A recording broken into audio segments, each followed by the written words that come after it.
So yeah, let's get to the shooting of the shit. This week we are revisiting the KCCO Gold Lager because, well, it's still a really good beer. I'm wearing the Stars and Stripes Bill Murray t-shirt from the Chive.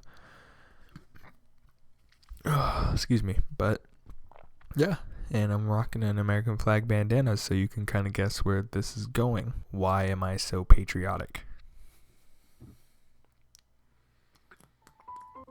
So if you know me or you've seen me, my family and friends talk about how I am red. I bleed red, white, and blue. And the Star Spangled Banner just kind of waves with me, and I'm just overly zealous with my patriotism, I guess. In my fraternity, someone told me, God bless the bald eagle who flew down and left you, or brought you to us, So I've left a little bit of a mark where I go. I mean, on a good note, I'll say I can kind of track where my patriotism started being zealous.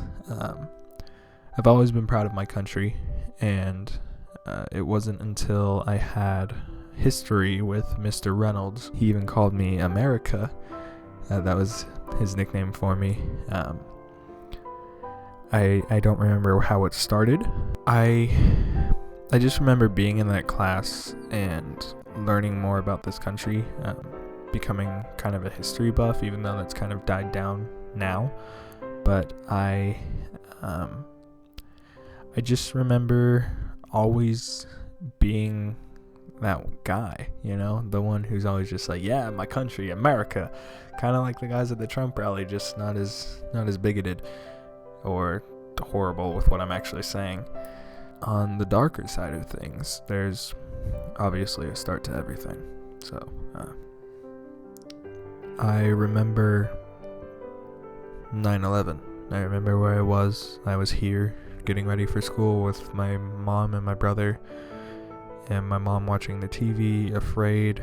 I don't really remember if she was crying, but I remember vividly watching one of the towers be hit and not knowing what was going on, being deathly afraid, and just not wanting to leave the house. I remember being afraid when I was at school, all of us hiding under the desks. Here in Fresno, there are a lot of military bases and armories. I believe there's a National Guard and an Air Force base here. And so, usually wherever you're at in Fresno is usually within some sort of airway, or the air traffic kind of goes across, goes overhead. And so all of us were scared. Every single jet we heard, we thought was something coming to get us. And yeah, I didn't realize it then, but that's when a yearning kind of burned in my heart, a passion and a call. A year or two ago, I cannot really remember when the movie came out, but when I watched American Sniper, even when I read the book, it gave an insight to Chris Kyle. May his soul rest in peace. And that man, I mean, not even looking at the books, not even looking at the movie, that man is someone you see once in a lifetime. And he did his best to serve this country.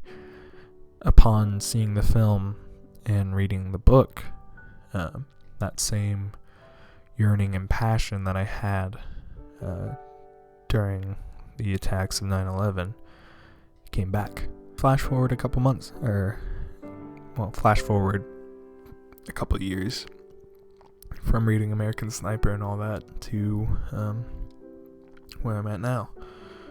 Looking when I saw the 13 Hours of Benghazi film. I know you can't really believe what you see on screen. You can't believe what you read because obviously it's one side to a two-sided story. But with all the politics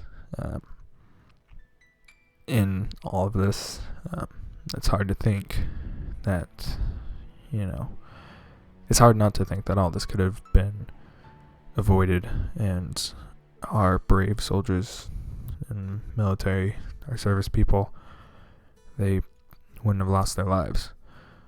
And I think for me that film was a boiling point, because I felt that calling and it just boiled over, and I was deathly sick after watching it. I was shaking, I was furious, and I wanted to do something. Well, I mean, it's kind of easy to say now, but I've always looked into, or I've always wanted to enlist. I've always wanted to serve my country because it's what I felt I was born to do. I've done what my parents asked of me in getting my college degree. I have I've created a thesis film that helped me break out of my comfort zone. Now, here's the thing. Hear me out. I'm not saying that I'm like enlisting right now, right here, right now. I'm looking at my options. There's plenty of different things to do. I've spoken with Navy. I've spoken with Marines, all those kinds, and yeah, it's a lot. It's very taxing. I'm afraid of the stress and worry that I'm putting on my parents, on my girlfriend, on my relatives, on friends who do know about this.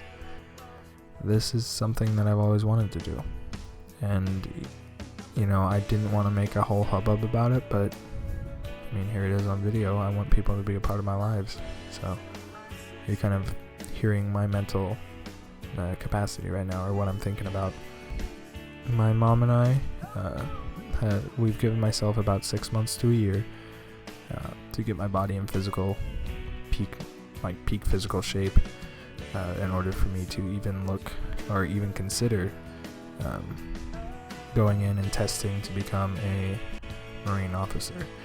The bottom line is, it's my life, and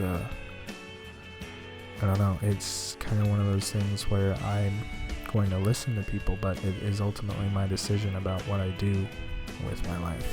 And you know, this is big talk. These are big words I'm putting out there. I'm putting this on camera, on audio. I'm recording this. So obviously, if I don't do it, people are gonna have something to say. But I don't care, because I'm going to be doing my best to back my patriotism, protect my country, protect my family.